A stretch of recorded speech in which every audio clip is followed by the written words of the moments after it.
Good afternoon, everyone. I'm going to start with Indian political thought, Amin Roy. So, before proceeding on to listing about the theories and thoughts of Amin Roy, let's have a background look at the introduction of communism in India. So, communist thought in India has its origin in the writing of Karl Marx, Friedrich Engels, and their followers. The Bolshevik Revolution of October 1917, it had a tremendous impact on the entire world along with the Indian socialist tradition. Then the Bolshevik Revolution in Russia created the erstwhile Soviet Union, and the Communist Party came to be established in various parts of the world, including the Asia, Africa, and Latin American countries. So all over the world, the wave of communism, it started with the Bolshevik Revolution. Then the Indian Communist Party, it was established in 1924, worked in close association with communist movement guided and inspired by Communist International, which were also called the Comintern. And let's have a look at the evolution of communist movement in India. वैसे बहुत सारे ये जो हैं, these are basic and memorable facts. So even if I'm reciting line by line, आपको आपके लिए जो important है वो highlighted है, and just have a look at them, note them down, और वो फिर बाद में revise कर लेना. Concept आएगा, I'll explain in detail. The communist movement in India drew its basic tenets of Marxism by accepting the Marxist analysis of dialectical materialism and the materialist interpretation of history. So again, the explanation of a concept that how did the communist found its root in India.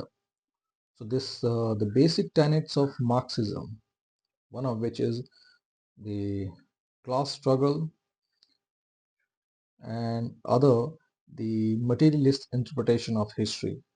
So both of which suggest that actual struggle or actual exploitation of people, it started with division of means of production, because the root thesis, the root platform upon which Marxism bases its theories and argument, it is about the economy. Not only the state economy or the global economy, the economy that concerns an individual. It is the economy by which a person earns his share of wealth.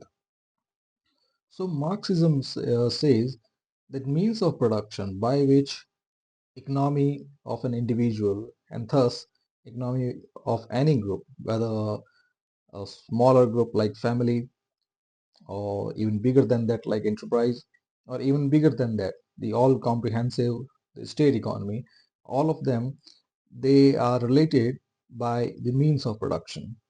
Means of production, they will lead to economic activities, and such economic activities will generate wealth, and that wealth will be distributed, क्योंकि जिन्होंने काम किया पैसा तो मिलेगा.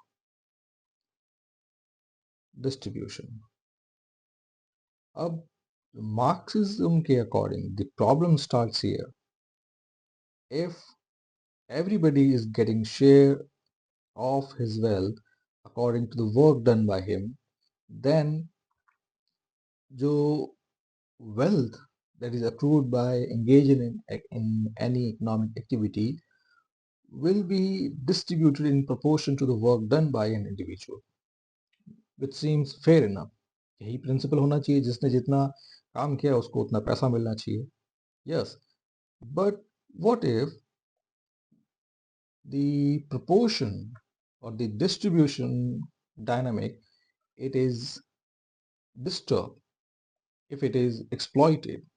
So the question comes, exploitation, how? Exploited, how? वो ये है, if somebody in power, if he employs his power in a malicious way, and try to keep the maximum share of wealth to oneself. So in that sense, if 100 bucks have been earned in total, and some person, if he wants to keep the 80% to himself, and the rest 20% will be distributed among many entities who toil over the enterprise, then this situation is an economical skew or economical bazaar. How is that so? Who say that the means of production, which are land, labor, capital, and entrepreneurship. Entrepreneurship, which is the enterprise or effort of the individual. अब ये है that some economic activity if leads production of certain goods and services, and those certain goods and services when sold in market generated certain wealth. अब ये है कि how that wealth should be accrued to each mode of production or each mean of production. So here the entrepreneur, he gets the maximum share, and this practice, it has been objected by Marxism. And why should the entrepreneur will get the maximum share? Even the capital, both human and machine capital, they should get sufficient or proportional share. Labor, the human labor, the animal labor, जो भी means of production use किया है वो, and land, तो जितने भी means of production है, they should have a proportional share. Why is shares being concentrated by certain individuals? And then this practice of concentrating maximum wealth by certain individuals, it gave rise to capitalism. So how this entrepreneurial practice gave rise to capitalism? It means since land has no say of itself, land cannot advocate itself, land cannot talk about its right, and in same way capital, especially machine capital, machine tools, intermediate goods, they also do not have their own say or voice to talk about their rights.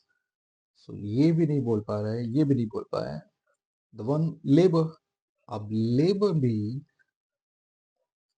it's like different people are working in different capacities. So again, when productivity is taken into account, because it is the productivity that is going to generate wealth, in that scenario, the entrepreneurship, he he can certainly increase the productivity only when the means of production they are owned by him. And it is the very logic which stops or which does not equate labors with the ownership. In other words, entrepreneur or the single individual, whoever has the skills, has the risk-taking potential and organization ability to combine all the means of production towards productivity, और वो ऐसा तभी करेगा if he has something, uh, some risk in it, and that risk potential, it is calibrated only when he owns the means of production. जब he becomes the owner, labor, they are just different entities, and labor when they are not the owners, वो भी फिर उनका काम जो है, it's just about the time schedule, कि जितना काम करना है किया, and then it they are done with it. So entrepreneur who is owning an authority, who is owning all the means of production, who is owning the enterprise, he thinks he labors day and night just by the way of ownership, and the other laborers, they are just there to support him. So their share of wealth, it depends on the, the difference between the productivity margins. In simple words, capitalism, it has its basis, its origin in the owning of property. So that's how things became private and public. There was a glaring difference between what was considered private and the what was not private was considered public. So in that case, entrepreneurship, by the very nature of ownership, he considers the activities, the economic activity of the enterprise as a personal property, a private property. And the labor, for them, it's just a mean of production. It's just an economic activity by which they will get their salary or get their fruits. So herein, the the risk and profit both are accrued by whoever owns the property. So that's the logic, and that was the basis of creation of capitalism. And it was this history that Karl Marx or Marxist tradition highlighted via materialist conception of history. Then proceeding on to evolution of communist movement in India. Like all the Marxists, the Indian communists, together with the other communists, believe in the destruction of capitalism and eventual establishment of a socialist communist state. Then they consider, all of them, Indian communists, they consider imperialism as the highest stage of capitalism, just the way Lenin did. In India, the communists believe and propagate that working class in alliance with the other toiling masses is alone capable of bringing about socialist revolution. They also believe in proletarian internationalism. So ये इनके basic postulates हैं in an encapsulated form, वो आप याद रख सकते हैं. The communist movement in India has its intellectual and ideological roots in philosophy of Marxism. Okay, and the Indian tradition, they accept the following Marxist formulations, such as the state and society are distinct entities. The type of society dictates the type of state. Accordingly, the state is not independent of society. Its relationship with society is that of a superstructure and a base. First, theoretical ground. Then, second, the state is an instrument of society. So those who control the society will also control the state. And here, if the state is controlled by dominant class or the capitalist class, the state will work for them. Or in other words, state is an instrument. Whoever has the power will dominate it. Then the state in a class society is also a class institution, and as such seeks to establish the value of society. The capitalist state is the state of capitalists, by them and for them.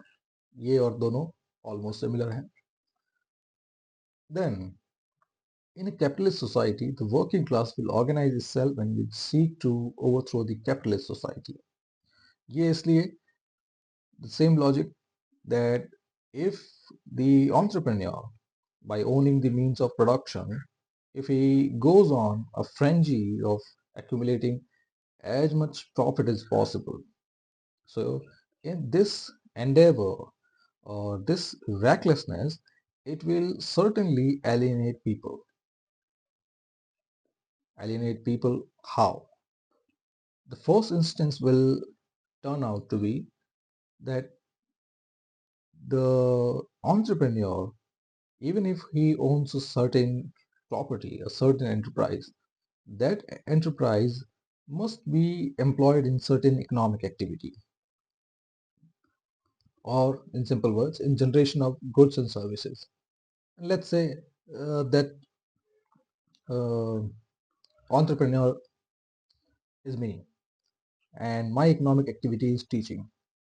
Now I have some means of production, such as I have capital in form of the technological gadgets, the tools, Then I start an institution on which a superstructure is built. So another means of production, land, is taken in. Then I employ a few staffs, a few staff members for teaching position and other administrative tasks. Now, this institution, this economic activity, it is owned by me. So I will have the maximum say. फिर student से जो भी मेरे पास आ रहा है, I will, the maximum profit will be accrued to me because I have taken the maximum risk. So this is natural. But then the problem arises when, in order to acquire, in order to seize as much profit as possible, I resort to some malicious tactics. Those tactics which may result in generation of extra profits, but certainly they will have some adverse effects. So वो activities, वो tactics क्या हैं? First, I reduce the salary of staff members. So in that way, उनकी salary से जितना ही बच रहा है, it will be accrued to me. Then other cost cutting measures कि मैंने उनकी चाय दिन में 2 बार करवा दी. वहाँ से भी दिन में जो 5 चाय 5 कप पीते हैं, अब सब 2-2 ही पी रहे हैं. वो जो extra 3 cups by let's say 10 members, तो 30 members की जो चाय है, उसका profit भी मेरे पास. Then अब student से I try to squeeze them of maximum fees as possible, maximum tuition fees as possible. So again, यहाँ भी जो पहले मैं उनसे 10K ले रहा था, अब I am asking for 15K in return for better results. So extra 5K per student, it is also being accrued to me. So अब यहाँ पे certain adverse effects. First in form of, yes, teachers के लिए जो जो जो problems हो रही हैं, उनकी सैलरी कट हुई, then they will face some social, personal, financial and even psychological issues. Students, their parents, अब उनको भी कुछ issues हैं, वो भी मैनिफेस्ट होंगे. फिर कॉस्ट कटिंग की वजह से एक्स्ट्रा प्रॉफिट जो आ रहा है, it is only accrued to me and I am not reinvesting that profit for other activities. So in that case, the the profit, the extra profit is, it is only concentrated or accumulated. It is not being reinvested. So that money is also being going waste. So in all such scenario, the capitalist structure, it is it is not going to last long. First, in the sense, I will have disturbed teachers and unhappy students. First, my economic activity itself is not generating anything out of potential. And then I will use certain other tactics such as employing security. जो extra money है, उससे I take up a good level of security. Then I shake my hands with some goons, some malicious politicians. I resort to bribe, and then I take other measures for cost cutting, such as the same teacher who are working 6 hours, now I am making them work for 10 hours. And if they say, if they don't agree to my plans, they are ready to leave. If they don't leave, and if they talk about their laws, then I have another structure that is going to pay them good price. I have bribed the administrators, I have bribed the policemen, I have bought a security, I have the support of local politicians, local and senior politicians, and all of them, that extra profit that may help in further exploitation. So in that case, the same structure, if it happens on large scale, so सिर्फ मैं ही नहीं, जितने भी और institutions are, they are also doing the same thing. Same coaching institution में same thing हो रही है. धीरे धीरे all the staff member, all the students, they will likely find this thing as malicious or nuisance, like the problem faced by students of quota factory. फिर क्या होगा? All of them, they will rise to break free from this malicious, this bad thing, or this is what Marxism believe, that the working class, they will organize and seek to overthrow the capitalist society, just like such capitalists, such profit accumulators will finally be ditched in the end. Then, with the abolition of the capitalist class society, there would be classless socialist society, which, with its political organ, the dictatorship of the proletariat, would establish socialism and pave way for classless, stateless, communist society. So, यहाँ पे ये जो word आया proletariat, so Marxism, it keeps talking about two people, two kind of people, because for Marxism, the world is not consist of people but economic classes. So they, according to Marxism, there are two classes. The first one is bourgeois, and the second one is proletariat. So bourgeois is the money-minded or money-seeking capitalist class, and the proletariat, they are socially living, enterprising or working class. And Marxism, it says that this gap between the bourgeois and the proletariat, or the capitalist and socialist classes, this need to be bridged in first. And then they believe that bourgeois or the exploitative capitalists, they are not going to fall in line. So in order to overcome it, the proletariat, they need to overthrow the capitalist class. So this overthrowing mechanism, it will establish a dictatorship of the proletariat, of the working class, a socialist society in which there will not be any private property, there will not be any exploitative capitalist class, and finally it will lead to creation of a classless and a stateless communist society. And the sixth proposition, in the struggle for liberation, the socialist forces all over the world will support the colonial exploited people. The seventh one, the struggle between colonial people and imperial state first, and the struggle between socialist state and capitalist state would end in the victory of socialism. So एक direction बताइए that first there will be a struggle between the colonial people and the imperial state, जैसा हुआ है Asia, Africa, Latin America, that most of the imperialist, colonialist society, they have been overthrown. And then they believe there will be a struggle between socialist and capitalist states, such as the friction between China and the USA, or the earlier the Cold War scenario in which there was a neck to neck or eye to eye confrontation between the erstwhile Soviet Union and the USA. Now, let's talk about the establishment of Communist Party. So the Communist Party, it was established in September 1924, possibly at the initiative of Satya Bhakta of Uttar Pradesh. There were only 78 members belonging to Indian Communist Party at time of its foundation.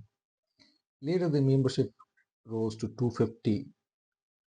Then Muzaffar Ahmad, the Communist Party of India, in its foundation abroad, holds that the Communist Party of India was founded abroad and was affiliated with Communist International. Then in December 1929, a communist conference was held in Kanpur and was chaired by M. Singaravellu Chettiar, where a resolution was adopted calling for the formation of a Communist Party of India. Okay, then Although the Communist Party of India was not legally a component of Communist International, its ties with the international revolutionary movement were nevertheless being consolidated.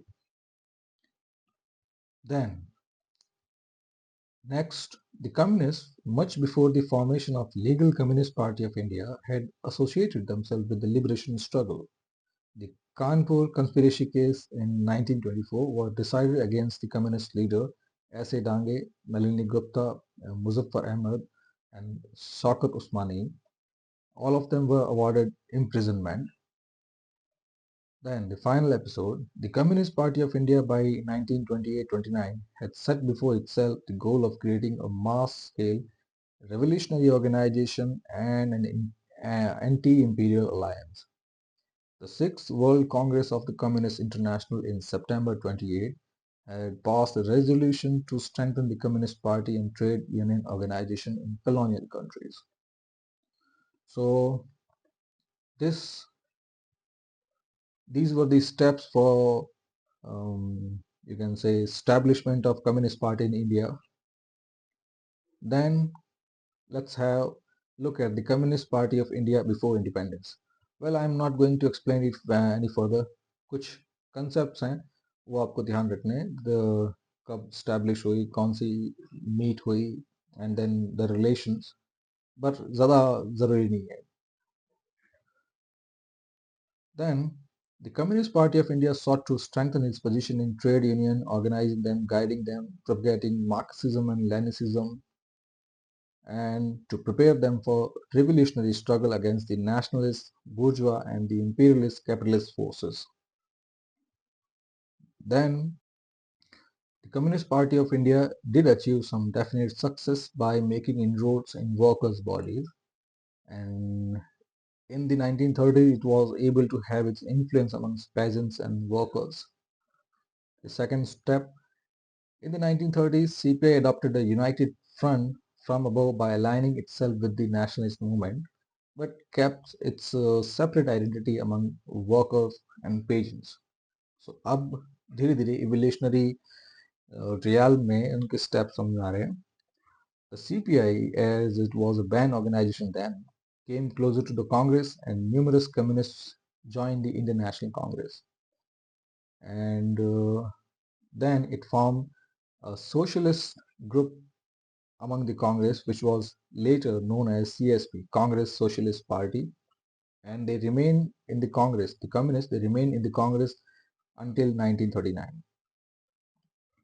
So ये first step उनका, how CPI made inroads into the peasants and workers, and how they came to be associated with the national movement by aligning with the Indian National Congress.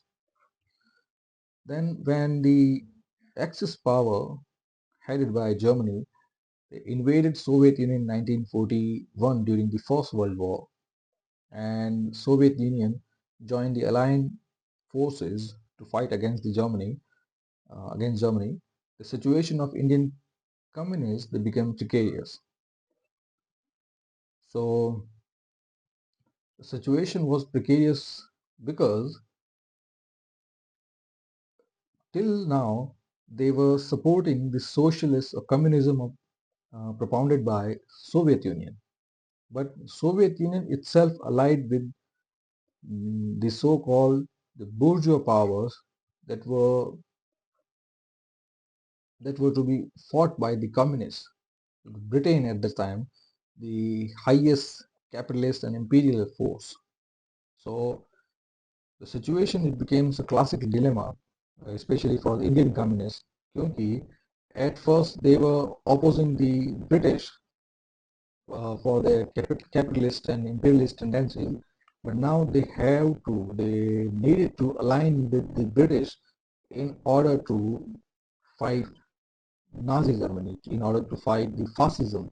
So the situation uh, turned out in a different way.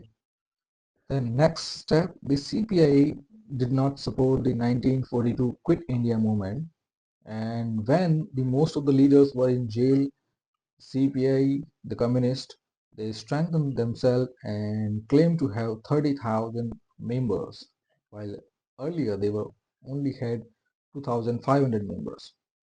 And during the war, the Second World War, the Indian communists, they also made inroads into Congress by forming tight control over AITUC, All India Trade Union Congress.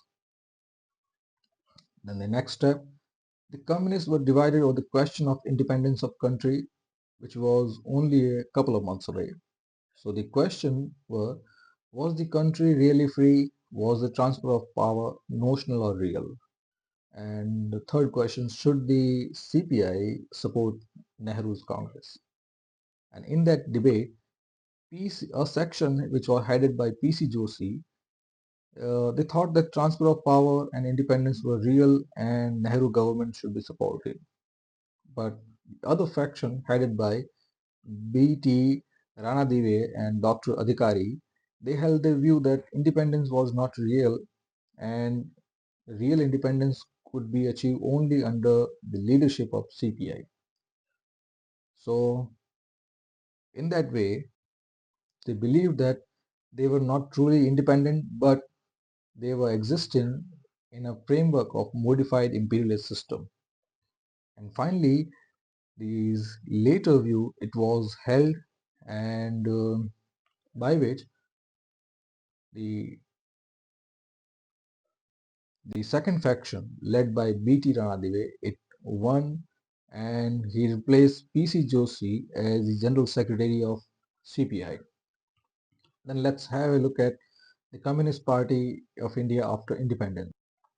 So the CPI immediately after independence adopted a united front tactic from below, aligning itself with the workers and peasants against the Indian National Congress. It was the first manifestation of post-independence strategy, and the new General Secretary of CPI, Rana Dive, following the Soviet line, he said the working class was an instrument of revolution, and he acted in such a way that he was removed from this post and Rajeshwar Rao became the new General Secretary of CPI in 1950.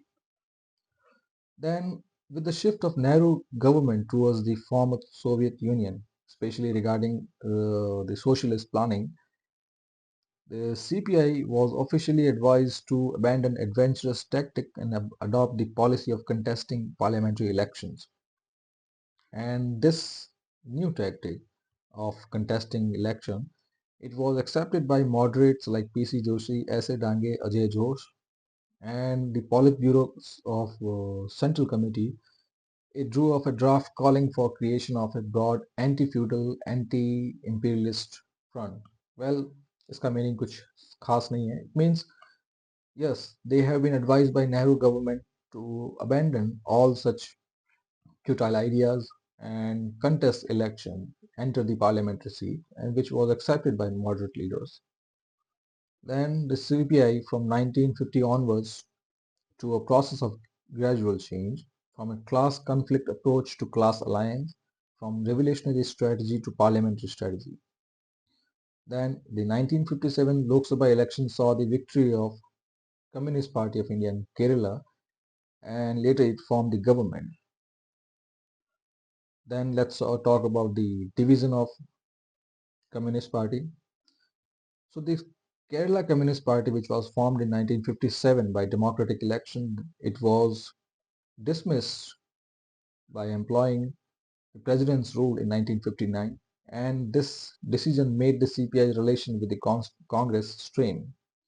Then China invaded in 1962, which further made dent in the ranks of CPI, because in that way it polarized the ranks of CPI, or polarized the members of CPI into two factions. One which supported the Russian question, and the second that supported the decision, the actions of China.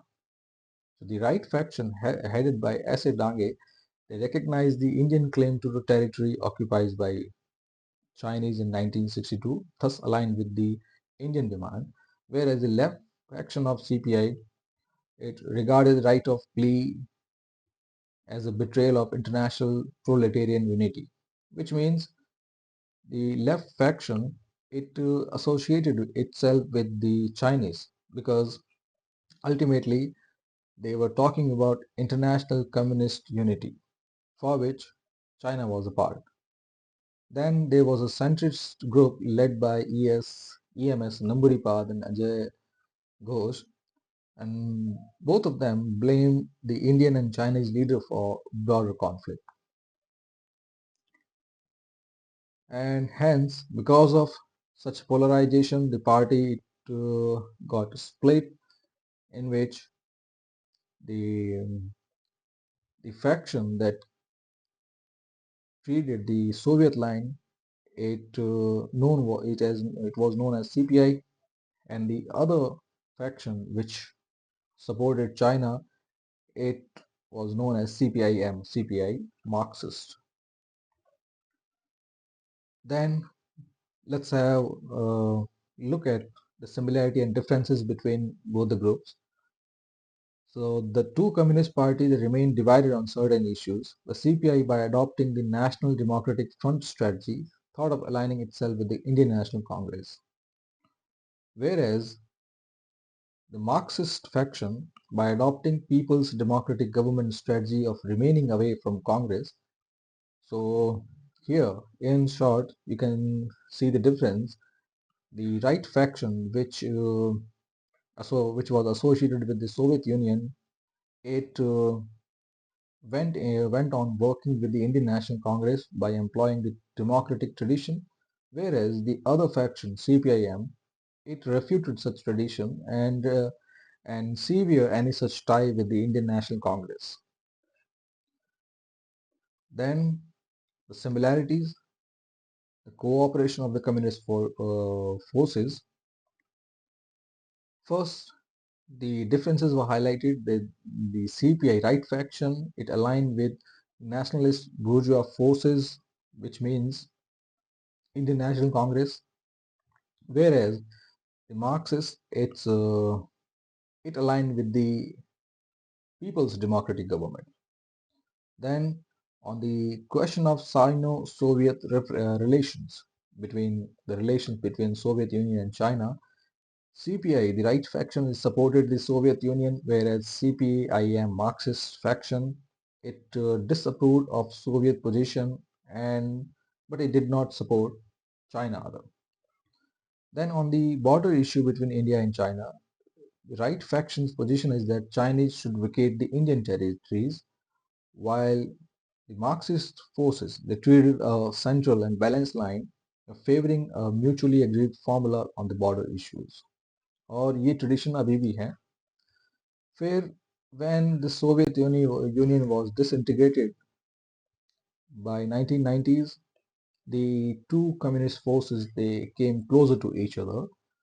And if you see the similarities, other than the question of joining the parliamentary election or the role of Soviet Union or the Indo-China war, उनके अलावा their practices or other items of the manifesto, they were glaringly similar, such as the two communist party, they did not have differences on economic demands.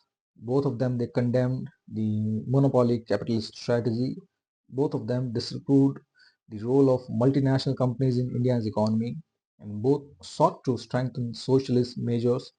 Both demanded social security and legislation in favor of workers and peasants. So these are the highlights of differences and similarities. Now let's talk about the core topic, M and Roy.